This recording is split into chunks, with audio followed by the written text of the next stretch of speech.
Arizona is bigger than Italy, and about a quarter of it is desert that looks like another planet. But most people fly in, see the Grand Canyon, and fly home. Here are 10 places in Arizona worth your time, starting with number 10. Arizona is the sixth largest state in America, and it packs in more variety than almost anywhere else in the country. You get pine forest in the north, red rocks canyons in the middle, and Sonoran Desert in the south, sometimes within a 3-hour drive of each other. Winter is the best to visit the southern half. Summer down there regularly passes 40 degrees Celsius or 105 Fahrenheit. Let's get into the list. Number 10. Tombstone. This is the old west town that refused to die. Tombstone was a silver mining boom town in the 1880s, and it's where the gunfight at the OK Corral actually happened in 1881. Today, the main street is preserved. Wooden boardwalks, saloons, stagecoach rides. It's touristy and it knows it, but the buildings are real and the history is real. Walk into the Birdcage Theatre, which was a saloon, gambling hall, and the brothel that reportedly never closed for 8 straight years. The bullet hole in the walls are original. This one splits people. Some find it too commercial. I would say go for half a day, not a full day, and you will enjoy it. Number 9. Petrified Forest National Park. In eastern Arizona, there's a forest where every tree turned to stone. These logs are around 225 million years old. The wood was slowly replaced by quartz, which is why the cross section looks like polished jewels. The park also covers part of a painted desert where the hills are striped in red, purple, and gray layers. The best part is how easy it is. A 28-mile road runs straight through the park with short walks off it. You can see the whole thing in 3 or 4 hours without a hard hike. One rule people ignore: it is illegal to take petrified wood out of the park, but is legal if you take it from shop outside instead. This is the most underrated national park in the state. Almost nobody talks about it. Don't skip Jasper Forest. If you want to avoid the main crowd and look down from this place, the overlook to see a dense, silent field of a bouquet jasper logs left over from old historic commercial cutting. Number 8. Jerome. Jerome is a former copper mining town built in the side of Cleopatra Hill, about 5,000 feet up. In its rough years, it is called the wickedest town in the West. When the mines closed, the population dropped from around 15,000 to fewer than 100. It should have become a ghost town. Instead, artists moved in cheap, and now it's the small hillside town of galleries, wine tasting rooms, and old hotels that everyone insists are haunted. The view over the Verde Valley are a real reason to come. The whole town is stacked on a slope, so almost every street looks out over the valley. Wear proper shoes. The streets are steeper than they look in the photos. Don't forget to visit the glass walkway and elevators. Look for hidden pedestrian staircase and passages waving between the stacked multi-story historic alleyways rather than just walking the main highway curve. Number 7. Saguaro National Park.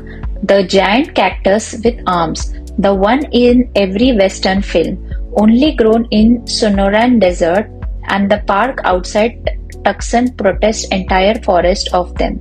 The saguaro can grow over 40 feet tall and live 150 to 200 years. Here's the detail that gets people. It usually doesn't grow its first arm until it's around 70 years old. So when you are standing in front of one of the 6 arms, you are looking at something that was alive before your grandparents. The park has 2 halves, east and west of Tucson, about an hour apart. The west side has the denser cactus stands. Go at sunset. The light turns the whole desert orange and the odds are unbelievable. Take more water than you think you need. I have seen people badly underestimate this one. If you want to avoid sunset crowds at West Side Overlook, head to the Javelina Rock Pullout on the east side's Cactus Forest Drive. You can legally scramble up and sit right on the top of the warm granite poundlers to watch the desert turn gold. Another recommendation, if you want to enjoy the experience of breathtaking stargazing, Saguaro National Park is an official dark sky urban night sky place. Stay past dark at the Desert Discovery Parking Area or Javelina Rock. The city glow of Tucson is blocked by ridges with complete darkness. Number 6. Lake Powell. Lake Powell is a reservoir on the Colorado River created by the Glen Canyon Dam, and it's a straight and beautiful thing. Deep blue water winding between red sandstone canyon walls with almost no vegetation anywhere. At full level, it has nearly 2,000 miles of shoreline, which is more coastline than the entire west coast of the United States. Most people experience it by boat. Houseboats rentals are the classic way, and kayaking into the narrow sides canyons is spectacular. Honest note, water levels here has dropped a lot in recent years because of the long-term drought. Some boats' ramp has closed. Check current conditions before you plan a boat trip. If you want to take a closer view of the famous canyon walls and hidden covers of the lake that cannot be experienced from land, definitely go for boating in Lake Powell. Labyrinth Canyon is also worth exploring, where you can skip the commercial crowd and rent a kayak or a small boat to navigate this ultra-narrow, towering slot canyon where motorboats cannot go. Tip from my side, download offline maps and plan your fuel range carefully. Note that the dangling rope, marina fuel dock are non-operational. Plan your fuel range carefully and try not to beach past BOI 25 without a full tank. You would thank me later. Number 5. Horseshoe Bend. Just outside the town of Page, the Colorado River makes a near perfect U-turn around a huge rock, about 1,000 feet below the rim. You have seen the photo. It's on half the Arizona postcards ever printed. What surprises people is how easy it is to reach. It's a walk of about 1.5 miles round trip from the parking area on the sandy path. No climbing, no permits. What also surprises people is that there's no railing almost most of the rim. Take that seriously.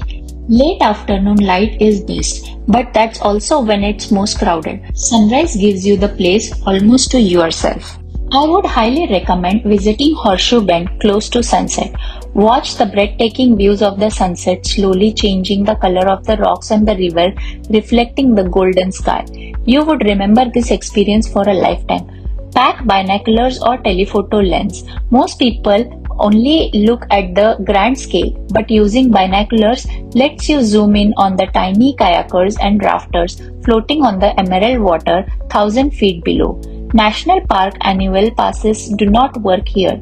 The $10 vehicle parking fees goes directly to the City of Page lot.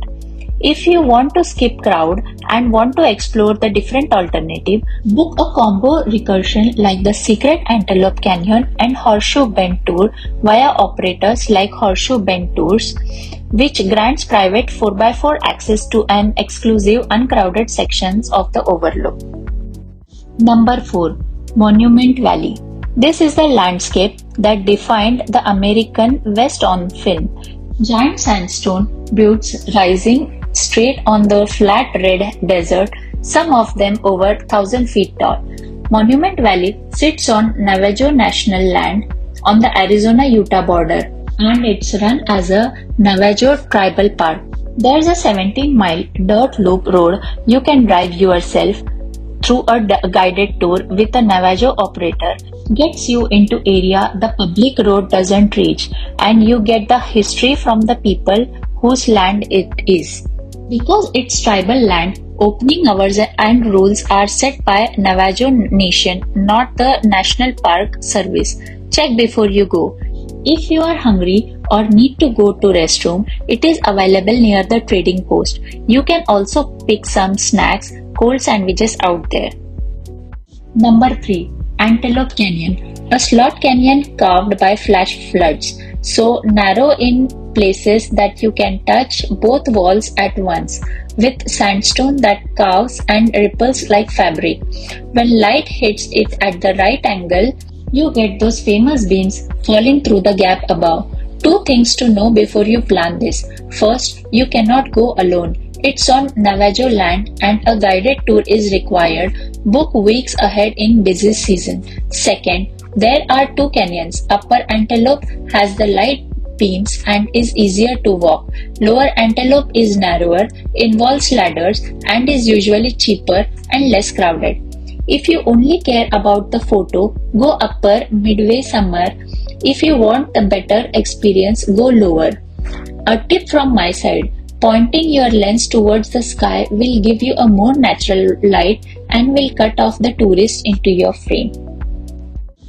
Number 2. Sedona. Sedona is a small town completely surrounded by red rock formation, and the color is genuinely startling in person. The iron in the sandstone turns everything deep rust orange and it glows at sunset and sunrise. The hike are the main event. Cathedral Rock is short but steep, with the best view in the town at the top. Devil's Bridge is the natural stone arc you can stand on. Both get very busy, so start early. Also worth seeing in the Chapel of the Holy Cross, a church built directly into the rock face in the 1950s. Sedona has a reputation as a spiritual center because of its so-called energy vortexes. Believe that or not, the scenery work either way. If you want to enjoy drinking a cup of chai latte, you can get it inside Tulake Pake Art and Shopping Village.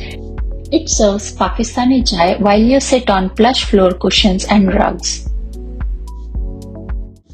And number 1, it could only be the Grand Canyon, 277 miles long, up to 18 miles wide, and over a mile deep. The Colorado River has been cutting it in millions of years, and the rock at the bottom is close to 2 billion years old. Photo genuinely do not work here. The scale is too big for a frame. Most people go quiet for a minute when they first walk up to the rim. Two practical things. The south rim is open year around, has the most viewpoint, and is where 90% of the visitors go. The north rim is higher, quieter, greener, and closed in winters. And if you can manage it, walk at least a short way down below the rim. Every 20 minutes on the bright angle trail changes the whole experience from looking at the canyon to being inside. If you want to enjoy eating with a 360-degree stunning view with almost no crowd, visit Shoshone Point. It is unmarked, unpaved 1-mile walk through the wood on the south rim, leading to a private pavilion picnic table. Don't forget to pack double food as hiking in canyon will consume lot of your energy. So that's the list, and the Grand Canyon still takes the top spot. However, many times you have seen it in the pictures. Honourable mentions goes to Havasu Falls, the blue-green waterfalls on Havasupai land. It's one of the most beautiful places in the state, but permits sell out within minutes each year, so it needs planning. Most travelers won't do. Which of these have you been to? Tell me in the comments, I read them. And if you are planning a wider trip, watch my video on the best place to visit in the Utah next. It's right there.